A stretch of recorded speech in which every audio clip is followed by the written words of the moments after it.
Welcome. We're going to do something a little different today. We are not holding back on the physics today.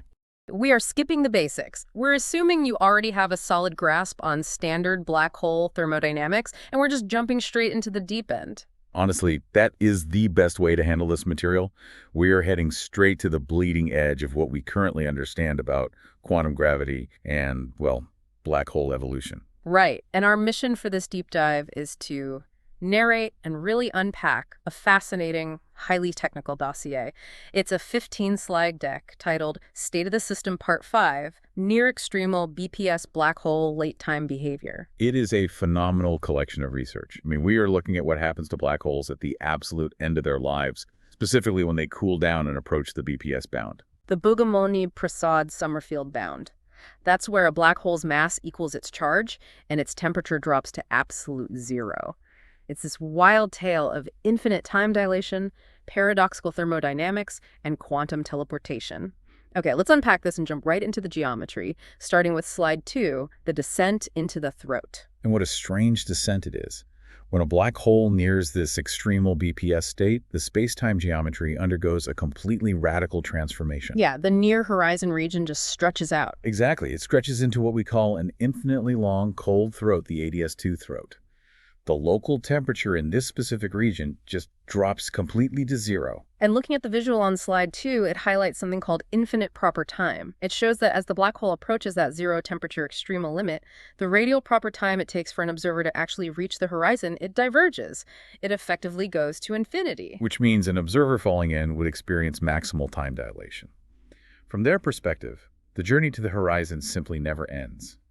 But this stretching isn't just a quirk of relativity. It leads to a profound physical consequence known as decoupling physics.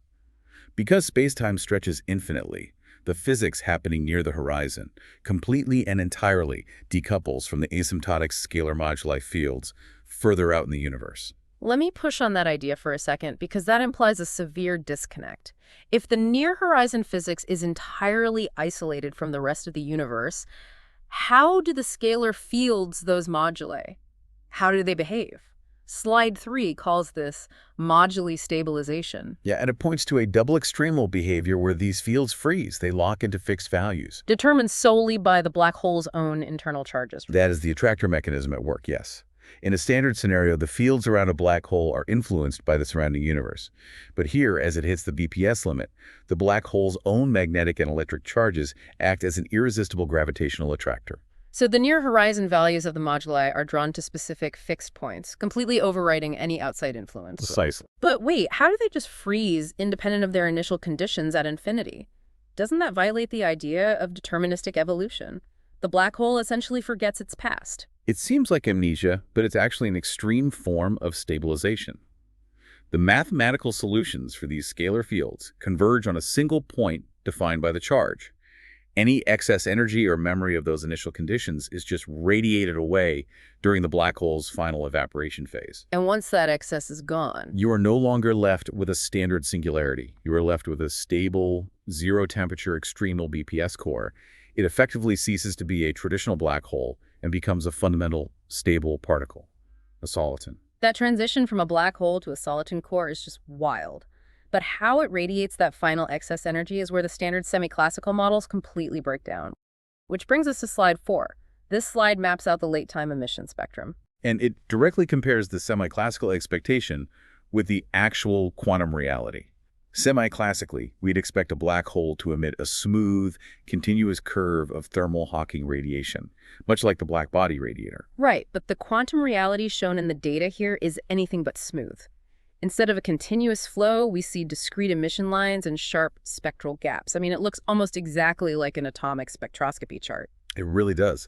The radiation isn't leaking out uniformly at all. It's coming out in highly specific, quantized bursts. So what's driving that?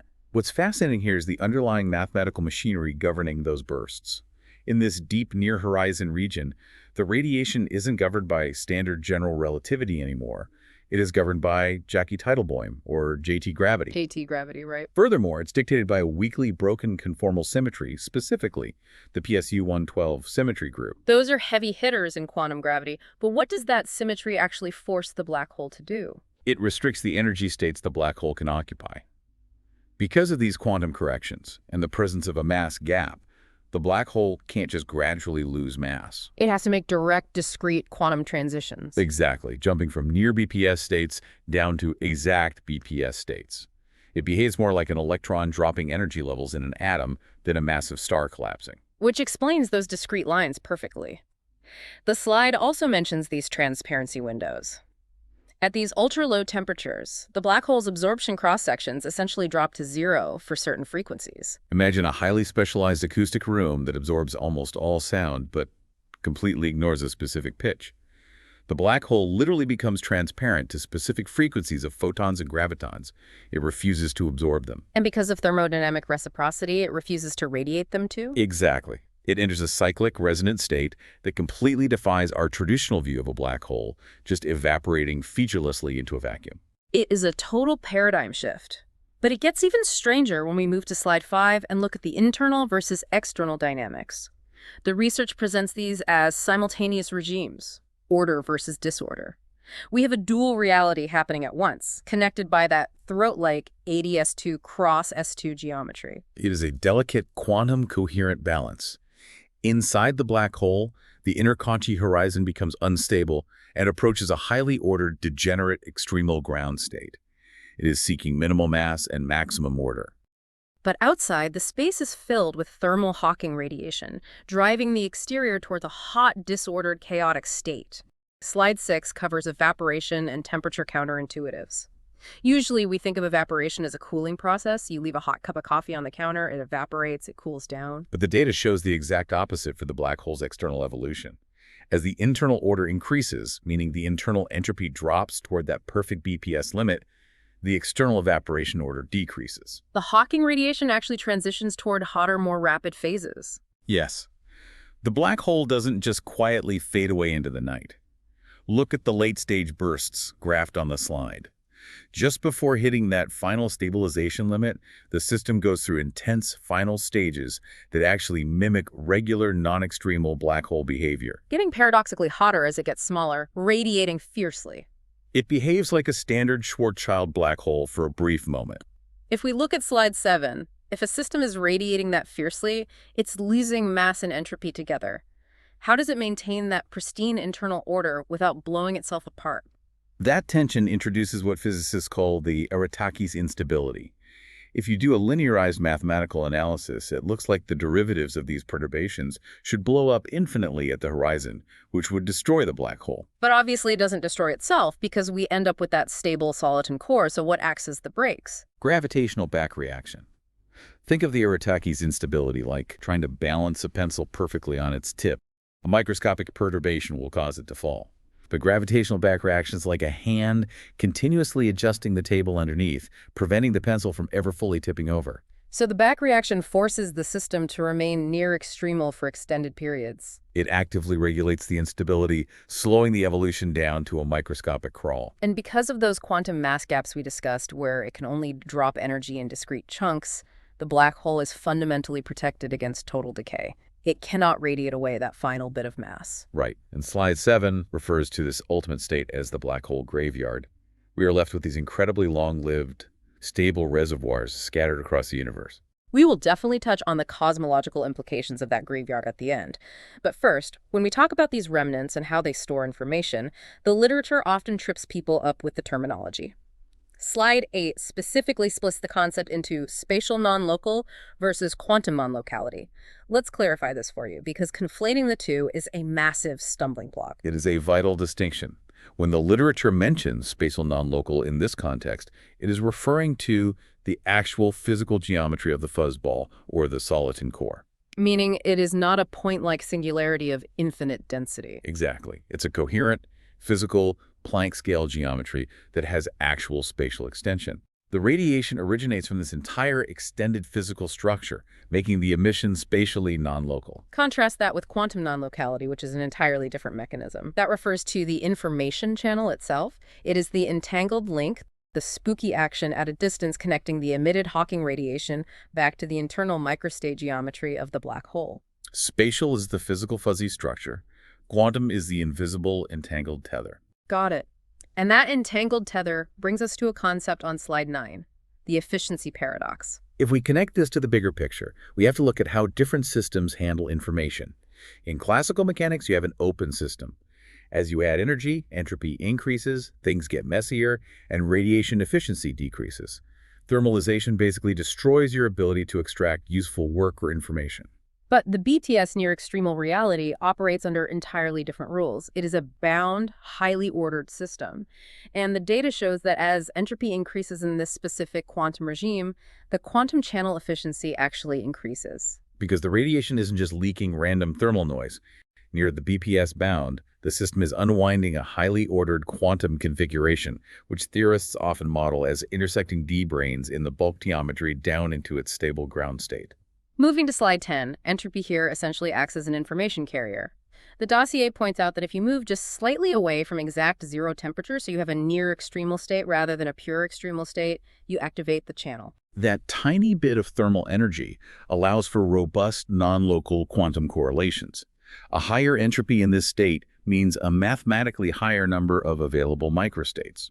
And those densely packed microstates provide a massive, high-capacity quantum communication channel, which allows for incredibly fast scrambling and teleportation of quantum information out of the black hole. The scrambling mechanism detailed on slide 11 is striking. Imagine the core of the black hole as a perfectly ordered, highly degenerate crystalline honeycomb. As it evaporates, it shoots out super radiant emission in the form of charged particles. And those charged particles act as the physical vehicle for the information. As the mass drops and the internal degrees of freedom decrease, approaching that mass gap, those particles hit the chaotic exterior and essentially shatter into pixelated noise. The precise order of the BPS microstate is mapped perfectly onto the disordered exterior Hawking radiation. The information isn't destroyed, it is perfectly scrambled into that external noise, which is a beautiful theoretical model for preserving information. But knowing the information is scrambled into the radiation is one thing. Formulating the math to actually recover it is the ultimate challenge. And that introduces a massive roadblock on slide 12, the limits of the island formula. The island formula has been one of the biggest theoretical breakthroughs in recent years for standard black holes. It provides a mathematical framework to calculate the entanglement entropy of the Hawking radiation and successfully follow the Page curve, proving information comes out. But the data here highlights a severe failure of the continuous limit. The mathematical mechanism that transitions a black hole from a no-island state to an island state abruptly fails as the temperature drops precisely to zero. It creates completely ill-defined scenarios in the mathematics. Strictly BPS black holes at absolute zero simply do not evaporate in standard semi-classical gravity. They call it the BPS problem. It disrupts the expected Page curve entirely. If you try to calculate the entropy of this near-extremal state without using an island, the math breaks down into divergent results and massive curvature singularities. Semi-classical gravity simply hits a wall. The approximations we use to blend quantum mechanics and curved spacetime break down when quantum corrections become the dominant force at zero temperature. Semi-classical gravity cannot describe the unitary evaporation of a BPS black hole on its own. Which is why the final mathematical tool introduced on slide 13 is so critical. It is called the Petz map, and it's framed as the ultimate recovery channel. The Petz map actually originates from quantum information theory, not astrophysics. Applying it to black hole thermodynamics is a revolutionary step. To understand how it works, imagine you have a severely corrupted, shattered hard drive. The Petz map acts as a universal quantum error-correcting code. It allows you to rebuild the lost data on that drive using only the scattered parity bits left on the boundary. In the context of our black hole, the corrupted hard drive is the deep interior bulk of the black hole, and the parity bits are the boundary conformal field theory data, the scrambled Hawking radiation. The dossier highlights terms like subregion duality and the entanglement wedge. Essentially, the Petz map enables physicists to recover the bulk information from those boundary subregions with errors that are non-perturbatively small. It is practically a perfect reconstruction. Specifically, it reconstructs those non-local quantum-corrected interior geometries within what we call the entanglement wedge. It proves that the interior geometry is encoded in the exterior radiation. So what does this all mean for the physical reality of the black hole? Slide 14 lays this out. It means we can explicitly construct the interior. The Petz map reconstructs those interior island regions entirely from the late-time Hawking radiation. And the profound takeaway is that this mathematics perfectly matches the Papadopoulos-Raju proposal. The idea that interior operators act as non-local mirror operators on the boundary CFT. Precisely. This is the critical validation. It proves mathematically that the interior of the black hole isn't just a smooth, empty void leading inevitably to a singularity. It validates the fuzzy structure. It shows that the interior is actually a superposition of microstate geometries, fuzzballs. It is the math finally aligning with the string theory fuzzball paradigm. And looking at the final synthesis on slide 15, it brings it all together in a Venn diagram. BPS geometry, unitarity, and the Petz map. The semi-classical paradoxes that plague the island formula at zero temperature are resolved. The interior states are not lost to the void, they are successfully encoded non-locally. It establishes a cohesive final paradigm. By using holographic reconstruction via the Petz map, it fully validates the unitary evolution of near-extremal BPS black holes. The fundamental law of quantum mechanics is preserved. Information is conserved. It is a staggering conclusion to an incredibly dense body of research. If you have stuck with us through this deep dive, congratulations. Navigating Jackie Teitelbaum gravity, the Aratakis instability, and Petz map reconstruction is no small feat. But understanding these extreme BPS limits isn't just an exercise in obscure mathematics. It is the key to proving that information is never truly lost in the universe. It provides the exact theoretical bridge we need to close the ultimate gap between quantum mechanics and general relativity. This raises an important question, though. We spent all the time discussing how these near-extremal black holes act as incredibly efficient quantum information channels. And we saw how, through the attractor mechanism and the mass gap, they eventually settle down into stable zero-temperature remnants. Right, that vast black hole graveyard of stable soliton cores we talked about earlier. So consider the cosmological scale of this. If the universe is potentially filled with these stable, non-radiating, incredibly dense objects that are perfectly preserving quantum information, could the dark matter we've been searching for all these decades actually be an ancient, universe-wide network of entangled, zero-temperature quantum hard drives? A universe-wide network of quantum hard drives perfectly preserving the history of the cosmos. That is a staggering thought to leave you with. Take that idea, mull it over, and keep exploring. And thank you for listening. We'll see you on the next Deep Dive.